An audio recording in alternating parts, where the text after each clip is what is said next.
Hello friends, आप सभी का स्वागत है आपके अपने यूट्यूब चैनल स्टडी विद एजे पर। आज मैं आप सभी के लिए सामाजिक अध्ययन के कुछ इम्पोर्टेंट क्वेश्चंस लेकर आई हूँ। तो स्टार्ट करते हैं वीडियो। फर्स्ट क्वेश्चन है, किस काल में कर प्रथा का विशिष्ट महत्व था? ऑप्शन ए महाजनपद, ऑप्शन बी गुप्त, ऑप्शन सी हड़प्पा या ऑप्शन डी वैदिक काल। तो सही आंसर हो जाएगा इसका ऑप्शन नंबर बी गुप्त। तो गुप्त काल को प्राचीन भारत में स्वर्ण काल के नाम से जाना जाता था और इस काल में आय का जो प्रमुख स्रोत था वो कर ही था। पृथ्वी द्वारा सूर्य के चारों ओर घूमने को कहा जाता है। ऑप्शन ई कक्षीय समतल, ऑप्शन बी प्रदीप्ति व्रत, ऑप्शन सी घूर्णन या ऑप्शन डी परिक्रमण।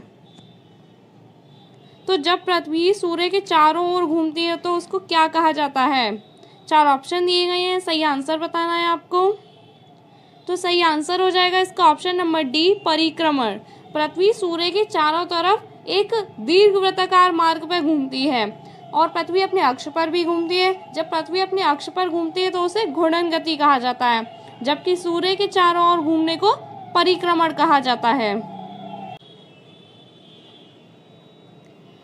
निम्नलिखित में से किस भारतीय साहित्यिक धरोहर का अर्थ है गुरु के पास जाकर समीप बैठना?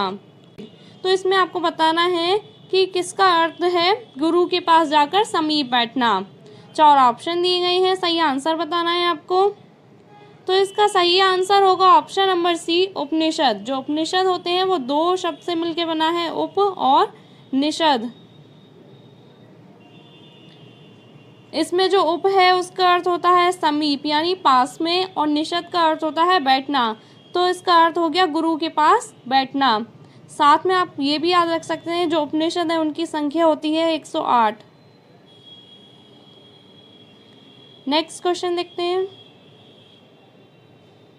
भारत में मुंडा जनजाति किस क्षेत्र में निवास करती है? Option A Durg, option B Kullu, option C Nagpur या ऑप्शन डी बस्तर। तो इसका सही आंसर होगा ऑप्शन नंबर सी छोटा नागपुर। जो मुंडा जनजाति है वो ऑस्ट्रियन एशियन परिवार से संबंध रखती है और ये निवास करती है छोटा नागपुर में।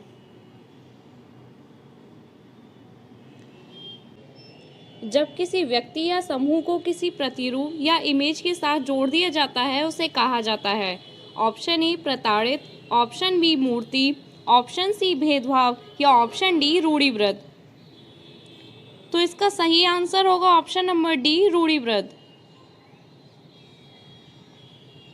भारतीय संविधान के अनुच्छेद 21 का संबंध है। ऑप्शन ए जीवन के अधिकार से, ऑप्शन बी संवैधानिक उपचार के अधिकार से, ऑप्शन सी धार्मिक स्वतंत्रता के अधिकार से या ऑप्शन डी समानता के अधिकार से। सही आंसर दीजिएगा इसका। तो सही आंसर होगा इसका ऑप्शन नंबर ए जीवन के अधिकार से। अनुच्छेद 21 मौलिक अधिकार से संबंधित है और इसके अंतर्गत नागरिकों को जीने का अधिकार दिया गया है। खालसा की स्थापना करने वाले निम्न में से कौन थे? Option A Guru Govind Singh, option B Guru Tegh Bahadur, option C Guru Nanak Dev या ऑप्शन डी गुरु अंगद देव। तो सही आंसर होगा इसका ऑप्शन नंबर ए गुरु गोविंद सिंह। तो सिख धर्म की स्थापना करी थी गुरु नानक देव ने और खालसा की स्थापना करी थी गुरु गोविंद सिंह ने।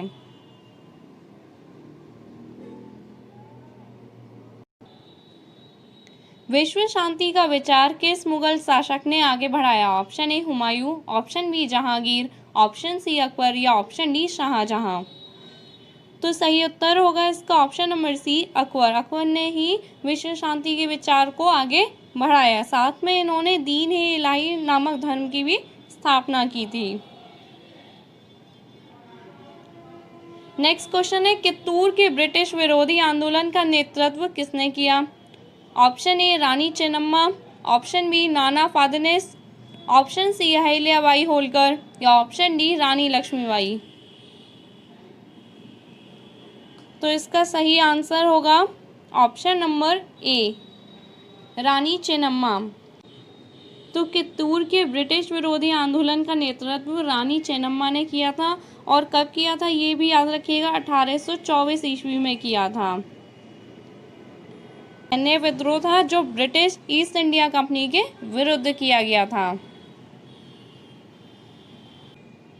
स्थान, लोग, वस्तुएं व प्रकृति जो किसी भी जीव को घेरे रहते हैं कहलाते हैं। ऑप्शन ए पर्यावरण, ऑप्शन बी जैविक संसाधन, ऑप्शन सी स्थल मंडल या ऑप्शन डी परिवेश। तो इसका सही आंसर होगा ऑप्शन नंबर ए पर्यावरण।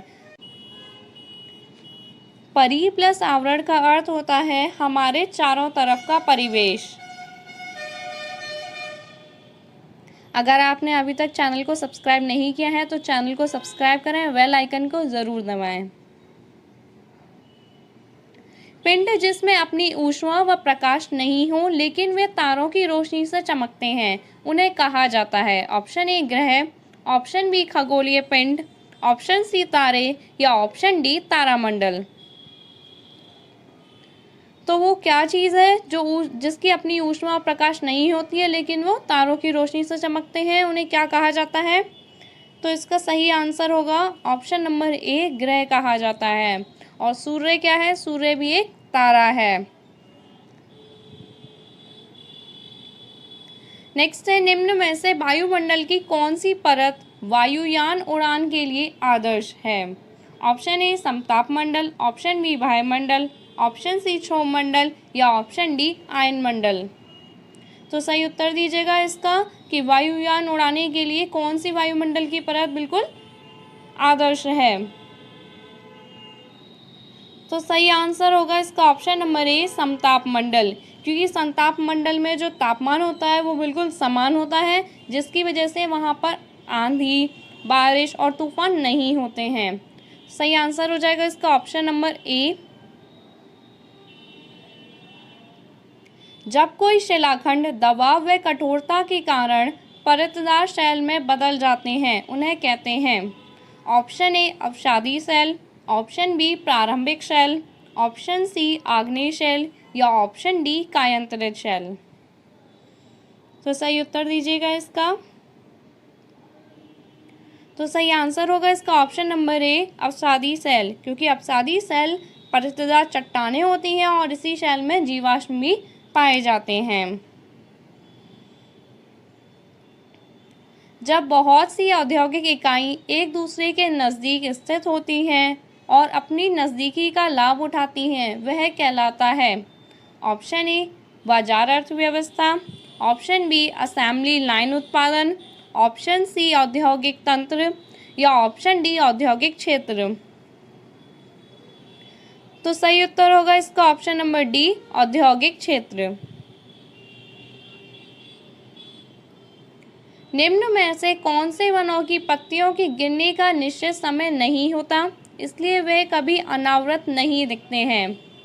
ऑप्शन ए शीतोष्ण सदाबहार, ऑप्शन बी शीतोष्ण पर्णपाती, ऑप्शन सी उष्णकटिबंधीय पर्णपाती या ऑप्शन डी उष्णकटिबंधीय सदाबहार। तो इसमें आपको बताना है कि कौन से वनों की पत्तियां गिरने का समय निश्चित नहीं होता।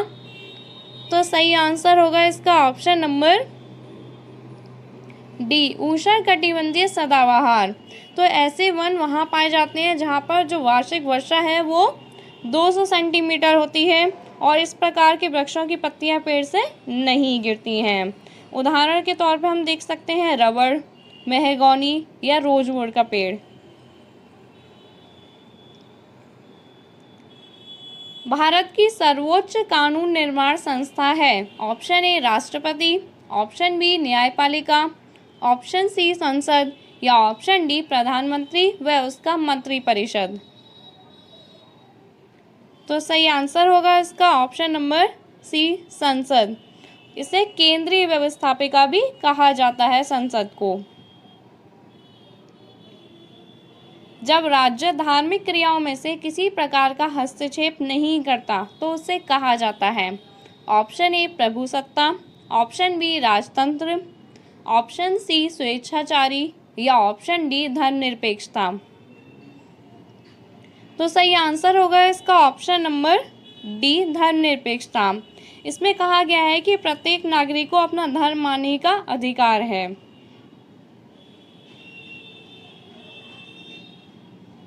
संसाधन जो किसी क्षेत्र में पाए जाते हैं परंतु जिनका अभी उपयोग नहीं किया गया, उन्हें कहा जाता है ऑप्शन ए बेकार संसाधन, ऑप्शन बी मूल्यवान संसाधन, ऑप्शन सी संभावित संसाधन या ऑप्शन डी वास्तविक संसाधन।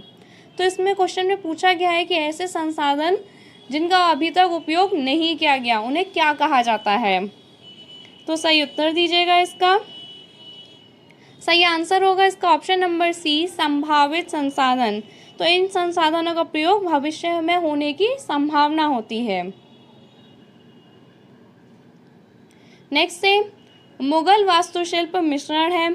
ऑप्शन ए तुर्की व अफगान शैलियों का, ऑप्शन बी तुर्की व फारसी शैलियों का, ऑप्शन सी अरब व भारतीय शैलियों का या ऑप्शन डी फारसी व भारतीय शैलियों का। तो सही उत्तर दीजिएगा इसका। सही आंसर होगा इसका ऑप्शन नंबर डी फारसी व भारतीय शैलियों का। अगर इसकी वास्तुशिला के उदाहरण की बात की जाए तो इसमें आते हैं मेहराब, गुम्बद, ये सारी चीज़ें इसमें आती हैं।